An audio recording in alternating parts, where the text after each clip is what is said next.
was we're looking for a new sofa for the living room, and we can't really decide on what one we want to get because one of the issues is we want one of those L sofas or like a sofa that's got like an ottoman that attaches to it, and we want one that's kind of modular because we're pretty much arguing because the ones that we find, the way the sofa turns, it would mean I get primary use of the L part of the corner. But she wants the corner, so I'm like, oh no, well, we gotta find a way. Like, I'm not. This is my side of the couch. I'm on the left, you're on the right. It's like sleeping in a bed. You can't just change the side of the bed that you sleep on. You know what I mean? Yeah, that's weird. It's weird, right? No. But maybe the listeners are going crazy and they're like, no, they should do it every 2 months and just switch the side. Dude, if people who switch sides are abnormal freaks of nature. Agreed. Yeah. No, we have this weird territorialness, right? Like even students when they walk into the classroom, like week 1, they'll choose a random seat, and then that will just be their seat for the rest of the semester. It's a weird thing. I will shank a bitch for taking my seat. Taking my seat? Yeah. Take my seat. I get that way on the bus as well. Like I sit in the bus, I'm second from the back, and that's my seat. And this sofa annoyed me. Like I was so mad at this sofa. Yeah, exactly. It had like a mechanical system where you push a button and like the legs would come out like a lazy boy or something like that. It was a 2-person sofa with a center section which was like a built-in kind of hard surface with like cup holders inside of it, right? So you could have like that would be like your snacks area in between the two, right? Not bad so far. Already a little bit kind of like, just pull it aside. That's what coffee tables are for, right? You don't need it built into the sofa. But what this thing also had connected to this middle platform was a arm thing, like a little, opposable arm that had a connector on the end of it so you could put your phone in it. And Jay, you're shaking fists at clouds, yelling at kids on your lawn. Oh my god! I agree. I saw this monstrosity, and like someone obviously must be buying them or whatever. But if I walked into somebody's house and I saw that they had that sofa, I'd immediately stop being friends with them. like really, hide my sofa. You want a sofa around being able to look at your phone without holding it? Man. Agreed. Right? Yeah. I do not own such a thing, but I don't know. Like, I guess I don't get also the like watching movies on the phone. I'm like, if I've got the TV, the laptop, even anything else, I'm gonna watch it on that. But no, I know that people are really used to just doing it on the phone. My students are having like taking notes on their phone and stuff like that. That I don't understand. For one, this is me being old. This is us being old. Our demographic is over 40 anyway. No, we're starting to get those millennials. And sometimes when I do lecture notes, they'll just take a picture of the chalkboard at the end, and I'm like, oh boy, oh boy, drives me nuts. Agreed. Old Man River. Old Man River. Yeah, I don't know. I used to take pictures of the billboard of the chalkboard too, but it was also because I took extensive notes. Like I'm really anal about note taking, obviously. So maybe one of them was actually doing it well and everybody else is a slacker. No. Nope. Well, we're starting off today's cold open of today's episode, and actually it's a really good segue into what we're talking about, because we're talking about being old, which means we've got a wealth of memories behind us. And in which case, what we're talking about today is wonderful, memorable moments in our past as a gamer, as a GM, as a player, that kind of stuck with us for those times. And normally this kind of topic could be something that might be like turn listeners off, but they shouldn't be, because I think we should frame some of these memories. I keep wanting to say memories. Memories. And this is also a good memory, because we used to say this as teenagers. Yeah. We can frame some of these memories in such a way that, like, maybe what made it good was something that our listeners can use in their games, and maybe they could kind of almost recreate the same kind of moment, of a real memorable moment at their table, right? The way that I looked at it is I looked at all my past sessions and I picked out a couple that I thought that stood out. But after doing that for a little while, I kind of went down this hole of finding my first session that I ever DM'd. And man, I am impressed. I'm very impressed. I gotta say, I put a lot of work into it. At how much you've improved? And yes how and bad no. the first one is? Yes and no. Like, there are some things here that I'm like, wow, I didn't even realize that I spent this much time putting every single NPC with what figure I would use on the board. on the game so that board. seed started day one. Yeah, pretty much. Yeah, I have all of the music for the entire session, like queued up and everything. Oh, it's incredible. It's absolutely incredible. Wow. Yeah, some of my best adventures too. They have particular like kind of bespoke music for each of the scenes that I've kind of handpicked for the thing. Well, you bring up an interesting memory for myself. Is when I first started playing, going way back to the well, back in 90s. 1890s. 1890. I'm immortal, by the way. Was like just reading the player's handbook and the dungeon master's guide and stuff like that, and not having played yet, but like wanting to play and just making non-playable characters as character sheets, like full-on character sheets for all the non-player characters, and just making them and just having fun, like making characters. Yeah. And I had like a stack of NPCs that I could then just use, which was kind of like a fun experiment, I guess. And it got me really used to making characters and learning the rules and all that kind of stuff. I just had fun kind of imagining them all in this world that hadn't even existed yet because we haven't played. And then one day we all got together and we went over to Scott's house and we played the first session in between like his two beds or whatever. Him and his brother. Sounds erotic, but yeah, exactly. Anyway, from early memories. How about you, Sandra? What's your name? God, early memories. I mean, I think it was it's funny you talk about making the character sheets and things, because my life was the start of writing and the start of TTRPG at the same time. And and it still is to this day. But it was so interesting how both bled into each other. Like I was doing the first draft of this story that I've been working on forever. Everybody's got that one they won't give up on. And your unicorn. Yeah, exactly. And I remember making character sheets because I learned how to do character sheets in D&D for these characters in the book. And it helped immensely. But also then it kind of like this pathway happened where, I can actually use my writing skills for this, for playing, for character development. And it was like, oh my God, like the universe kind of opened up creatively. So I love hearing that. I didn't know that about you, Jay, that you made like literally character sheets for all the NPCs. Very fun. It was very fun for early on. Yeah, I did. Now it's like untenable. And I feel like character sheets are almost unnecessary to a certain point. But shoot, I just lost my thought. Yeah, like making a NPC or making a character in a sense is kind of a game in its own right. If people who like that kind of thing, sitting down with the books and just kind of imagining the character come to life in your head. It's like there's a book I have that's like games that you could play in your mind, or there's a lot of solo RPGs like 1,000-Year-Old Vampire, which you just play alone, and it's just there's kind of almost reflective exercises and stuff like that, which are really this is the same in video games, like Skyrim and things like that. People will spend they'll take the whole day off to play when a game launches, and they spend that whole damn day customizing the character. Like I know people who do this because that's like, Chris is raising his hand. Because why would you waste that opportunity? That's fun also. Like that is part of the game also.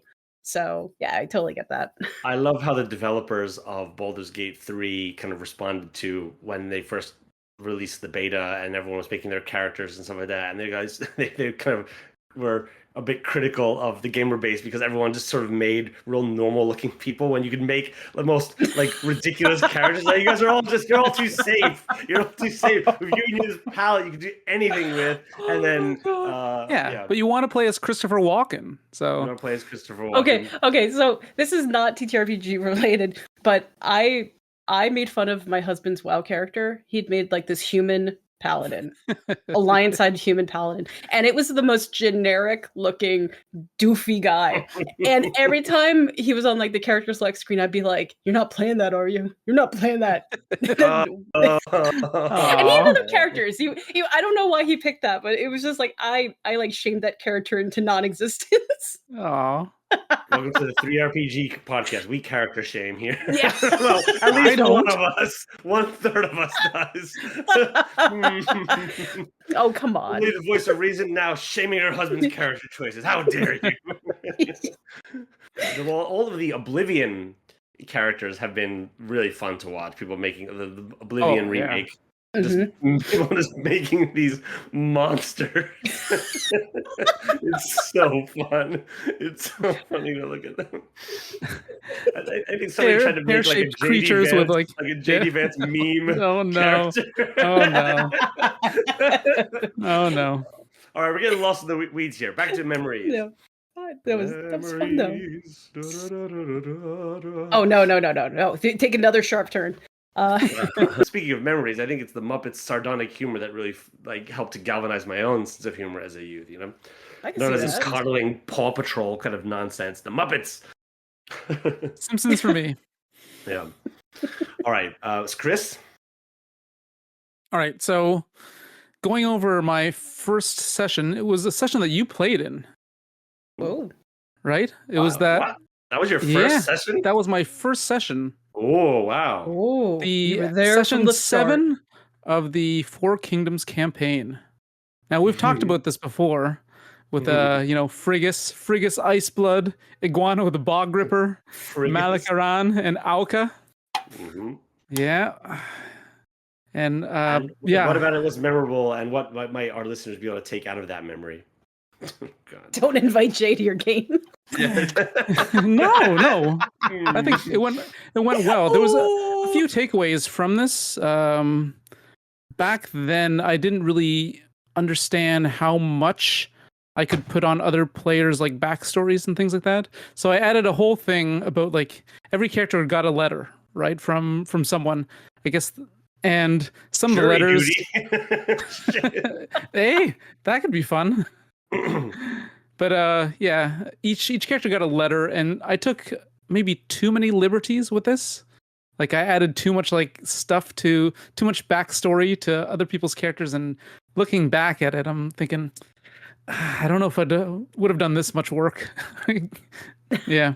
For a failed campaign. No, but these are good memories we're talking about, right? I think one of the things that stands out most in the game was that was the first time that I saw you guys combining attacks. Oh. Right?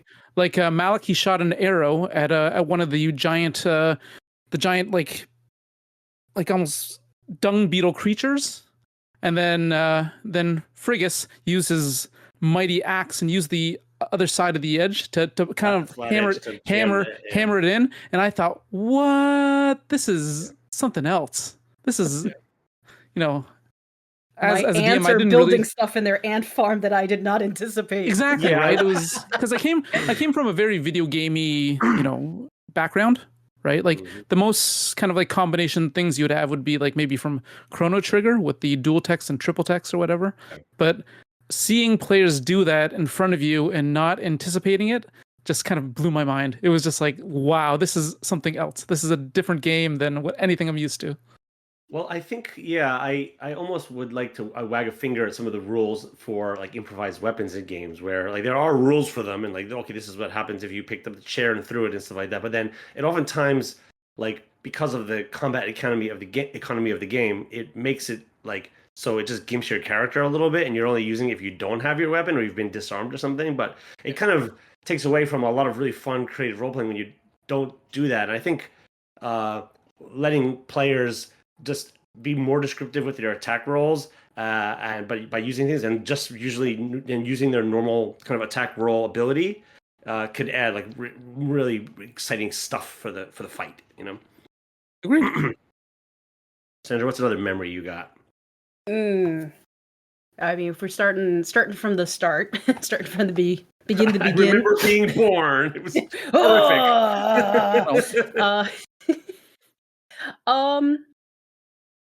God, it's not even so much a mechanics thing, but I remember when we sort of evolved the game. And I think this was in your basement, Jay, actually, where like I have the most vivid memory of like the next stage of gameplay when we had that table spread where it was like the candles, the incense. We were like Coffee. going to flea markets to find like metal goblets and things like that. Like such nerdery, right? Mm-hmm. Yeah, Getting Eric and I our used DM to. screen and stuff like that. Yeah, it was just That's like awesome. the sense of like put the lights down. It's just everything is candlelit and stuff like that. So like, yeah, I can understand how people go all the way to like prop level wearing like cosplay, things like that. Like I'm jealous of the people who have that because they can be like in a physical space and do that. Because just that feeling of camaraderie just elevated. Like everything about the story was 10 times cooler. Yeah, so I think that's probably my fondest memory of the first campaigns is when we just gelled. Everything was good. Everybody did their thing. They had their thing in front of their seat. And everybody had their own seat too, right? Like we would switch houses all the time, but everyone had their seat, And it just was like this wonderful, predictable, and an unpredictable story. Like it was the best part of my week. Every week. It was the absolute best part of my week. There were some of the best moments of high school as well. I agree with you. Yeah. So setting up a play space, like if you've got that room that like having all the stuff around, all the accoutrement around is like really fun. I mean, we even did wear costumes for a few times, I think, from the museum replicas. We all had our costumes of our characters and stuff like that. Yeah, we really nerded out, and that was super fun. I did carry around these boxes of CDs all over the place for the soundtracks and stuff like that. It's so much easier now. Oh yeah. Is there something that we can do nowadays with the online versions of these games though? Like, I don't know if you could ever recapture that same kind of feel.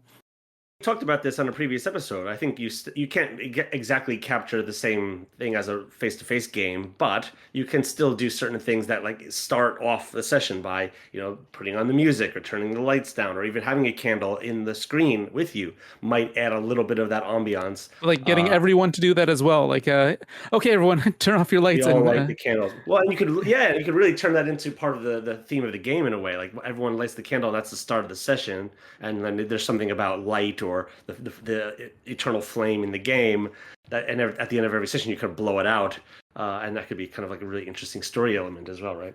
Now, interestingly, I've been redesigning my studio here, and I have a lot. I have an obscene number of hue lights, the Philips hue lights, because I used to have like a whole setup of changing the settings of various colors to simulate the scenes I'm working on, and I kind of want to set that up in here a bit for that exact purpose. I've just been so super busy that I haven't gotten a chance to like set up the electricity, do all those logistics. But I'm really excited to give that a try. Like even if it's just displayed behind my screen, up on the wall, things like that, and then just change like daylight, nighttime, like moody purple, things like that. I think that's going to actually do a lot of heavy lifting. So if Sandra was a color, she'd be moody purple. I hate moody purple. Thanks for noticing.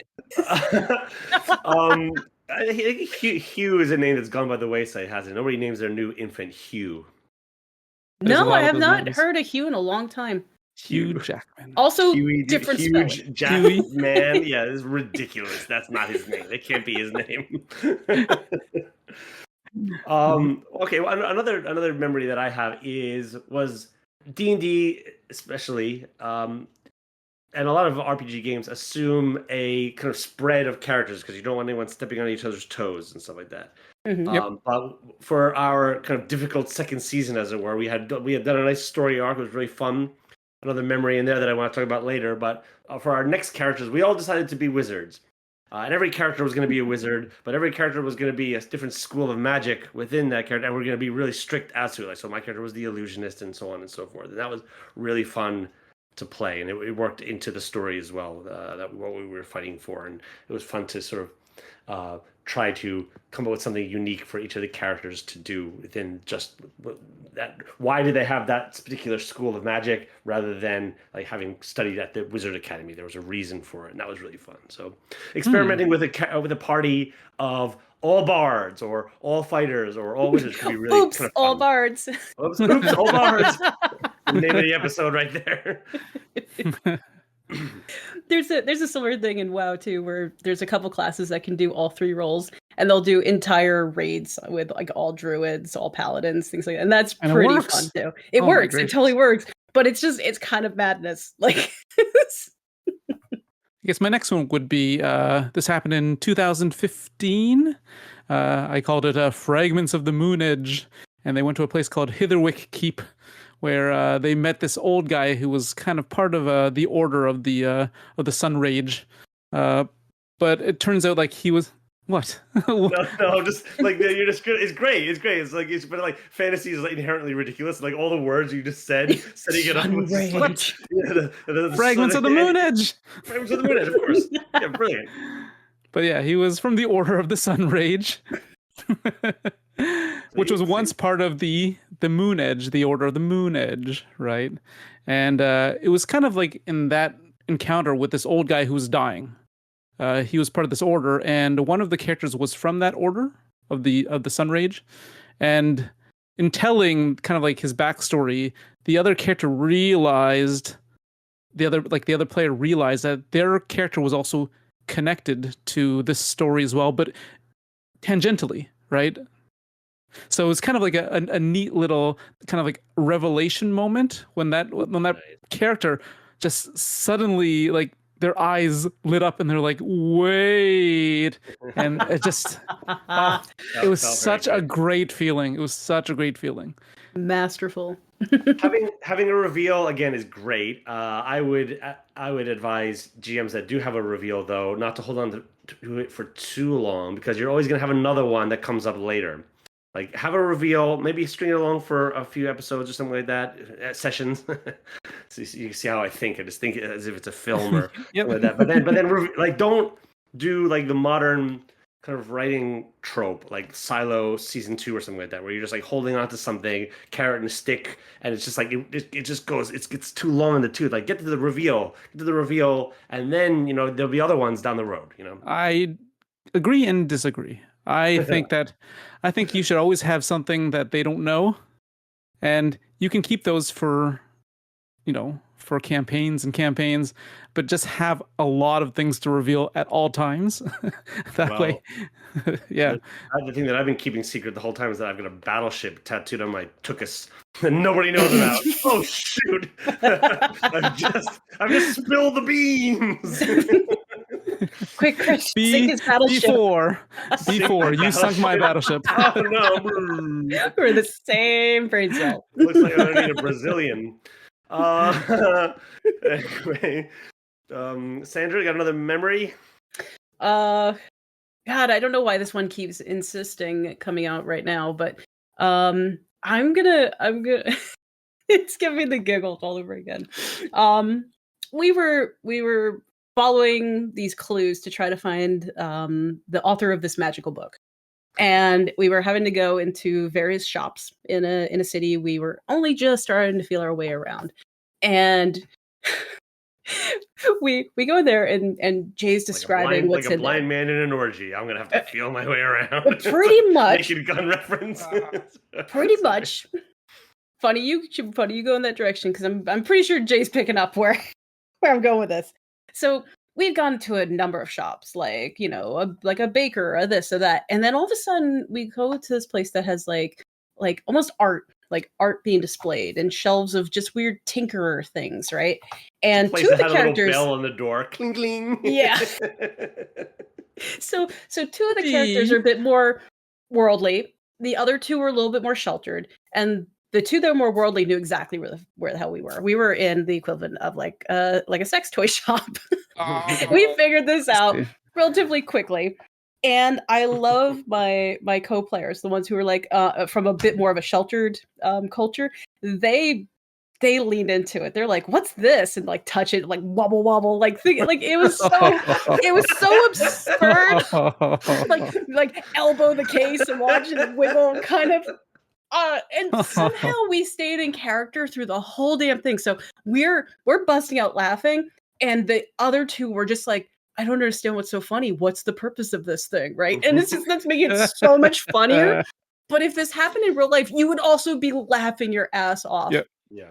I don't know how we kept that scene going so perfectly, but that is genuinely one of the funniest scenes I think we've ever had. Everyone's awkward in a porn shop, unless you're a real pervert. Gelatinous lube.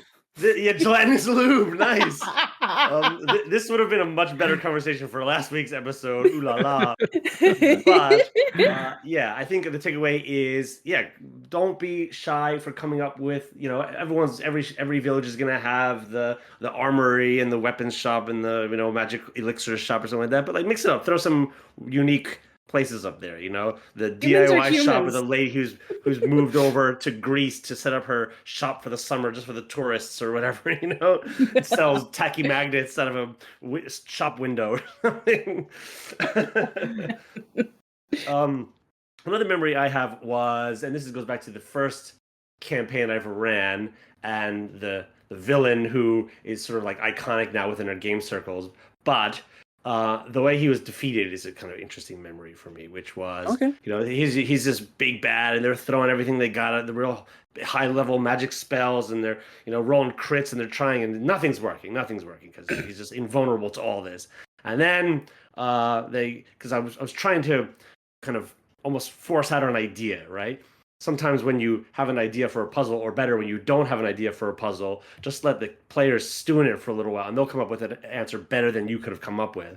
Mm-hmm. And the wizard casts like a grease cantrip, and that was enough to kill the baddie.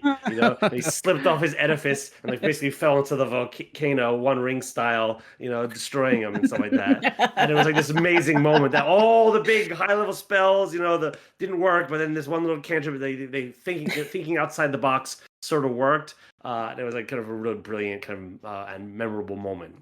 Death by banana peel. Death by banana peel. Yeah, exactly. Classic. So coming up with like unique ways to fell enemies or to get out of sticky situations that don't require all the new stuff that they have. Let them think outside the box. Like let them defeat a creature through a charisma check or something like that. Could be fun. Right. Another one that I would go to would be there was this kind of like island of barbarians, pretty much called the Nokrin Islands, and they went deep into the jungle and they found out that there was someone summoning like a dragon from another realm. I thought you were gonna go. They went deep into the jungle and found out that they were incredibly lost. They didn't get lost. They were good. They had some guides, everything. But yeah, they No, Jay. They were good. They were good. All right. They were good. They had Google Maps. They're solid. Yeah. No, one of them was a tracker. So four bars. Yeah, they found this kind of like cult that was sacrificing people to bring about this dragon. Right. Classic. Right. They get there. They're in front of people being sacrificed and everything, and they decided, I don't want to deal with this. In fact, I think they see the world is being attacked by another force called like these undead Wights. WIGHTs. Thank you for the spelling. So very important. Yes. So, and they're a real problem because they're kind of Game of Thrones, like we can all agree the Wights are a big problem. See, that's why I'm always cautious about telling you guys about. Most people wouldn't even go there. They wouldn't even use the word. But Chris, he's like, nah. I established it too long ago that I can't back out of it nowadays. Your campaign is so woke. Unfortunately, but yeah. So there's this other force, the Wights, and the dragons and the Wights don't get along, so they thought, okay, we hate these Wights. Dragons can't be worse, right? They let it happen, and it was much worse. It was from like the Nether Abyss or something like that. So it's just. Oh my God, Chris! We just can't. Oh my God. So get to the meat of the story. So. Oh, it was after they realized what they had done and they hadn't stopped this thing from coming out. The amount of regret that the party had allowing it to happen. Nice. It was wonderful. They're like, oh, we should have at least done something, because they had no idea that it was going to be that bad. So yeah, it was kind of the feeling of regret, something that they had never really had that level of up until that point. So they haven't lived long enough. New trauma unlocked. Yeah, to feel real regret. And then to later, feel like second marriage regret. And later in the campaign, they encountered like a dragon, another kind of dragon. Like I make my dragons really scary, so so they encountered another one, and they're like, "Oh my God, we release something like this on that country." Right? Oh, like, nice. They felt even worse after they met a real dragon and had to deal with it. Call to adventure there in a way. Yeah. So I think that's interesting. Yeah, letting the players kind of do that, like they grit their teeth and kind of go like, "Oh, geez, like we really dropped the ball on this one." When they look back to the village, it's just on fire. They're like, "Oh boy, let's yoink out of here." Yeah. So consequences. Right? Yeah. Give consequences to players for making a poor choice. Yeah, excellent. Okay, well, speaking of consequences, let us take a quick break and listen to our ad read. Yeah. And we'll be back with some more memories and maybe even some looking forward to possible things in the future. Ooh. All right, taking a break. Bye.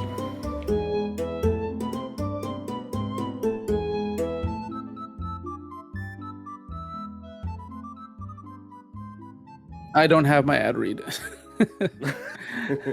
I wrote one up, but I did it in my free time at work, and I emailed it, and it didn't arrive. Yeah. Wait, what? Was it going to show up in the next 30 minutes? Like, wait, you snail mailed it to yourself? You mailed it to yourself? Like, well, yeah, because I wasn't working on my computer. Canadian email is just so slow. Okay, so has this ever happened to you? Have you ever had to do something for a piece of medium or entertainment or streaming where you had to prepare something and then you weren't prepared, or you thought you were prepared because you sent it and then it didn't arrive on time? Well, we have the fix for you. It's called Arrivalate. Arrivalate. Arrivalate is a new service that gets things that you want to the places, hopefully on time. We have a series of top notch crop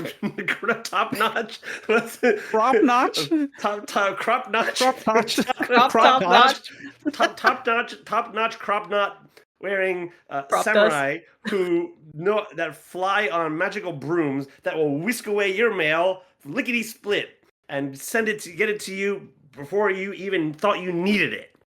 That samurai just stole my mail. But what a crop knot. Top knot. Proper crotch rod. God damn it, I can't get it. Crop knot. Crow nut? Join us here. Our today's sponsor of the 3RPG podcast is brought to you by Crop Knot. Get your sum today. Yeah. Are you tired of your... Oh, forget it. Never mind. Crotch rot? Crop knot? Chris, this is the punishment for not having an ad read. Oh, jeez. I know. The thing is, I wrote one too about forgathering wine, but... Okay, so your homework for next week is to learn how to use email properly. Yes, I suppose so. Also, okay, yeah. I'll write you instructions. Brought to you by Arrivalate. Crop knot.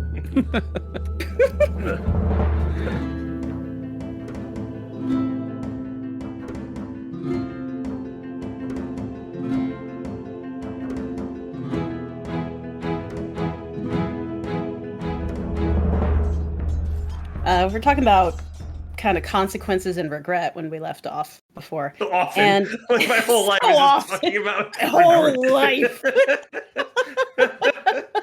Be proud of me. I know I've mentioned it from time to time on other episodes, but one of those defining moments for me was being having to decide whether to kill another character at the table. And yeah, I've mentioned this as being like, it was riveting, it was like exciting, it was like, how do you make the right choice?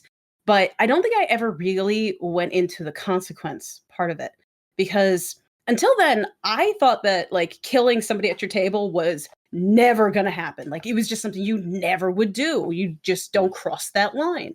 And then suddenly, out of nowhere, no warning, I'm confronted with the question, do you shoot the arrow in the back as he rides off? And I'm like, wait. And I almost couldn't comprehend the question, because it was like, am I supposed to see something in this question? Am I not getting something of the story? And I was like almost frantically trying to be like, he can't really be asking me if I'm going to kill my party member or not. That can't be the question. And I think I even asked you that. I'm like, I can really kill him now? Like, and you're like, yeah. He's gonna go back and he's gonna report you, and an army's gonna come down on your location. There's consequences here. So yeah, figure out if you're gonna shoot him or not. And you would think, I think the average listener would think, oh no, you let him go, right? You resolve the problem later. It's your fellow player at the table. You don't want to kill his character. And I went, no, shoot him. And like, it was going to get real bad. Our situation was going to get real bad real fast if he went back and brought back an army. He was a traitor to the cause. He was everything, right? And I'm like, yeah, no, shoot him. And it was like out of my hands at that point. But he was going to get shot. And the other party member said, no, don't shoot him. Like, stepped in. It wasn't even his choice. Like, he was not in that position of power to make that choice. But he stepped in as like the moral compass character and said, no, just let him go. We'll figure it out, right? And it was still impossible, because I'm like, oh no, I already committed. He's dead. He's dead. I pulled the trigger. I can't pull the bullet back kind of moment. But we were arguing back and forth, like the moral debate, so long that he got out of range. Which was just hilarious. But the reason why this memory is so profound to me was because it took what felt like almost like a really safe game and made it something that had almost like real life consequences. Like, all of a sudden, how I played my character wasn't just do the fantastical, like multi jump across the chasm thing and you're gonna live. Like, I suddenly understood that there was real danger in this world.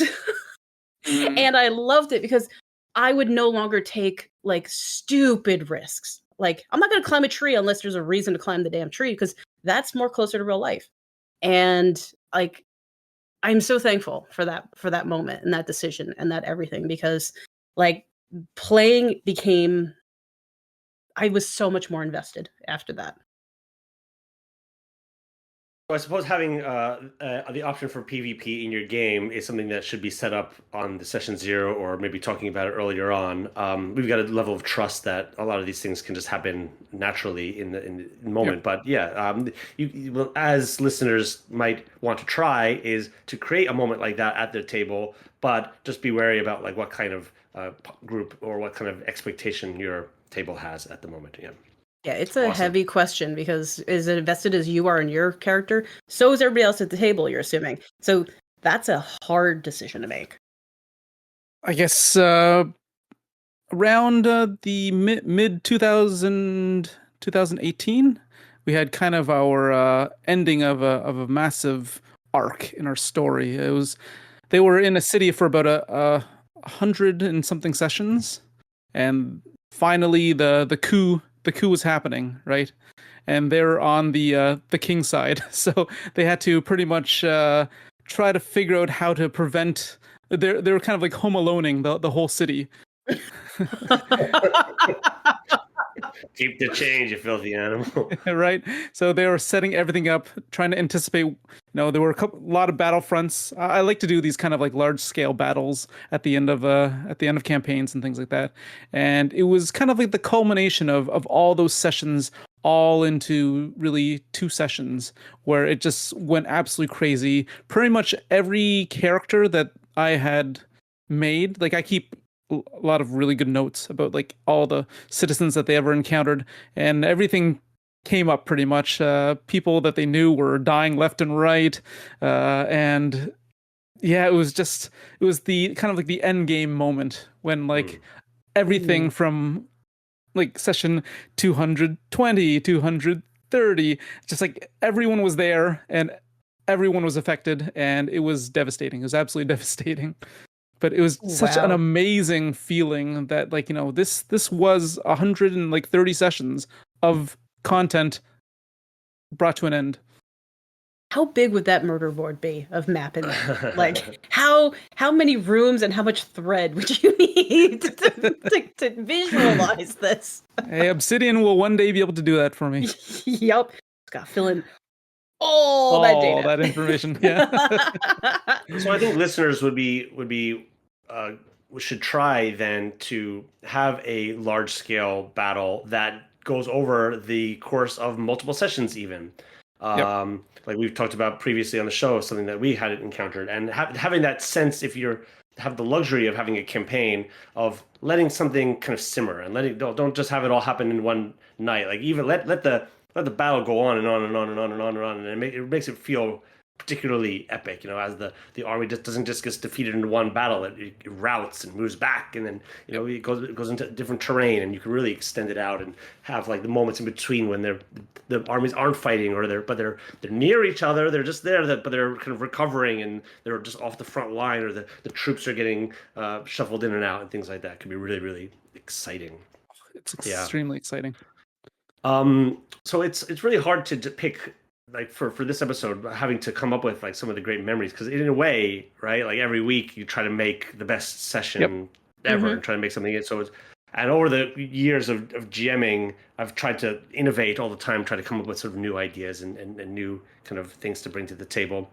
But one of the things that I quite liked was a one-off in a cyberpunk world that I created that is for a group of players that just want to sit down and play, but don't want to like be bothered with making character sheets and all this kind of stuff. And the character creation is built into the story, where they kind of like wake up and I have these sort of contracts that they're signing from the mega corporation who is basically kidnapped their family, and they've got to do this thing for them. And as they choose the contracts, it has the things that they could do written into the contract and stuff like that. And so by making these choices at the table, it's presuming like that's the thing that they have signed in the past, that is their character now. So that was really kind of fun to play. And it's a kind of just like a short, a scrappy kind of murder mystery, Zeppelins, the Louisiana Bayou, and it's set in a cyberpunk New Orleans called the Crescent City,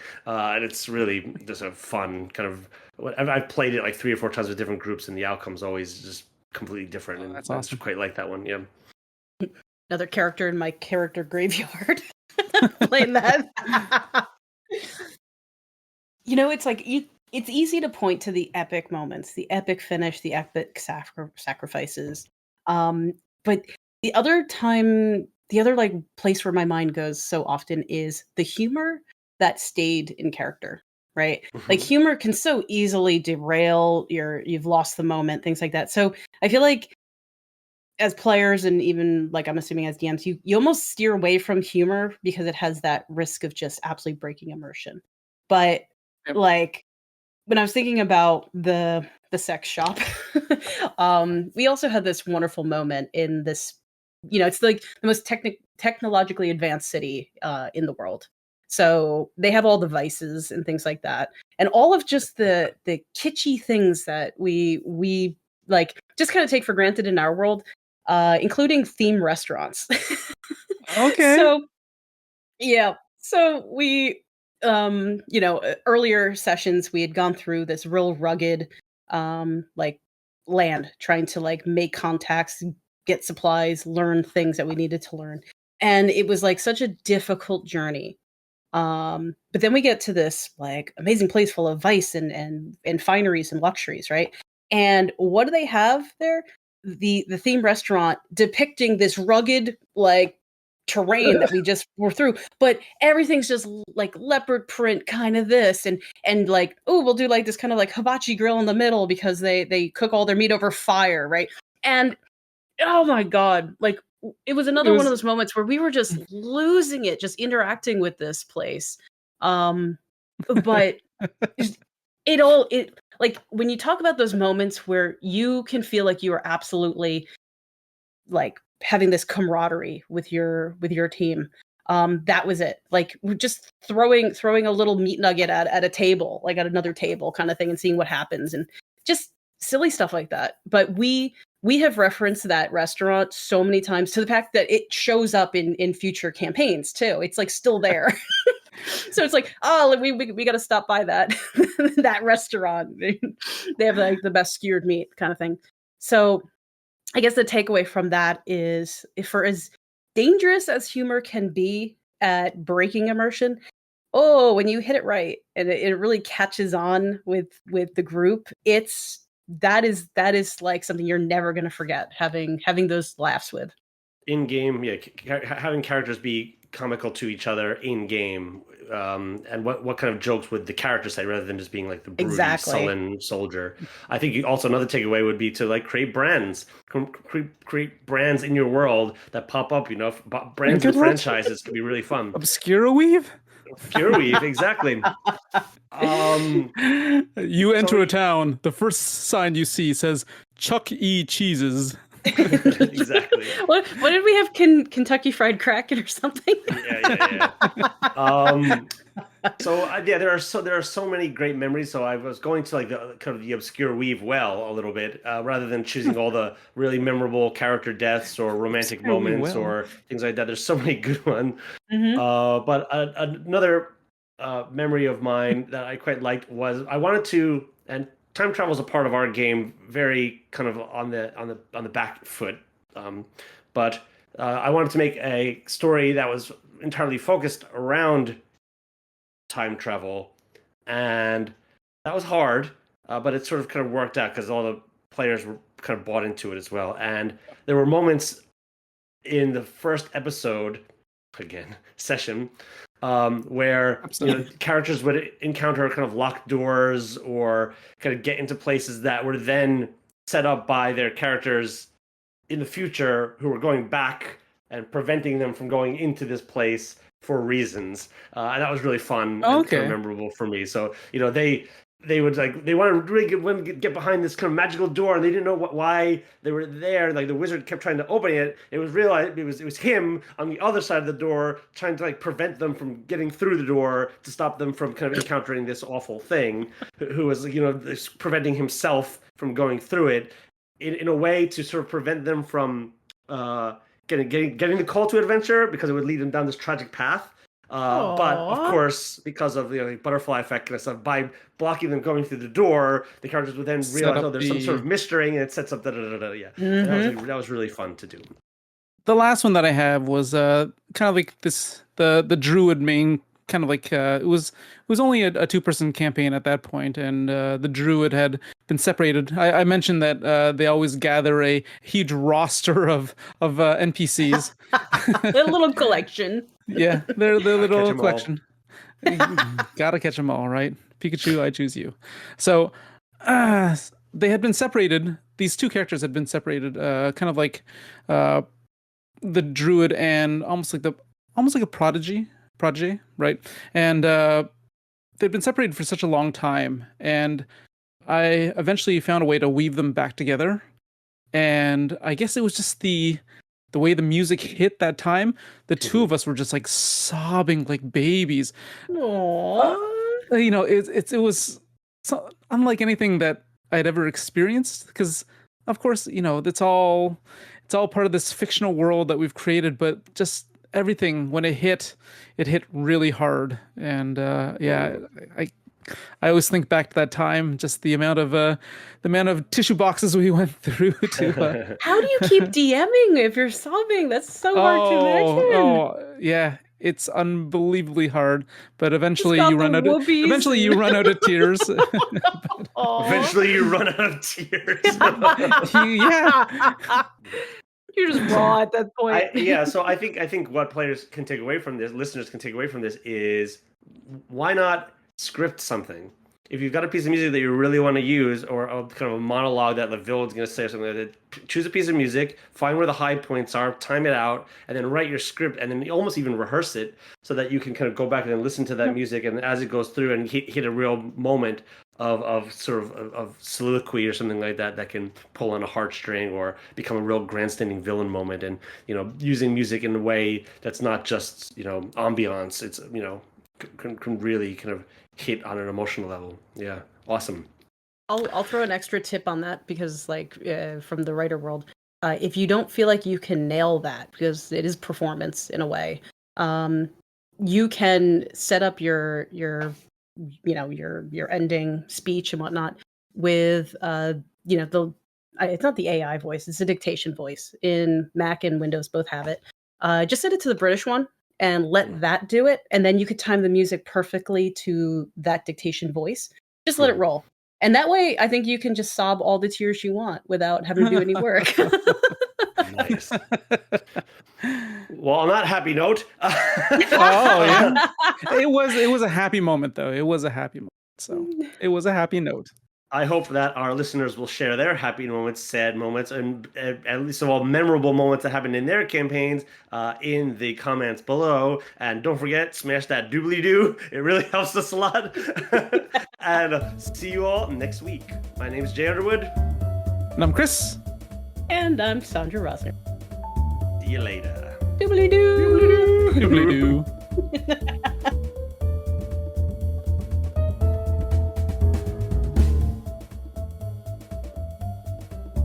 The 3RPG podcast is produced and performed by Sandra Rosner, Chris Takasaki, and Jay Underwood. Music and audio editing, mix, and master is done by Jay Underwood, art by Chris Takasaki. If you'd like to be a guest on the show or have any questions, please email us at 3rpgpodcast@gmail.com. If you would like to support the 3RPG podcast, please visit our Patreon or visit our website at www.3rpg.com. That is THREERPG.com.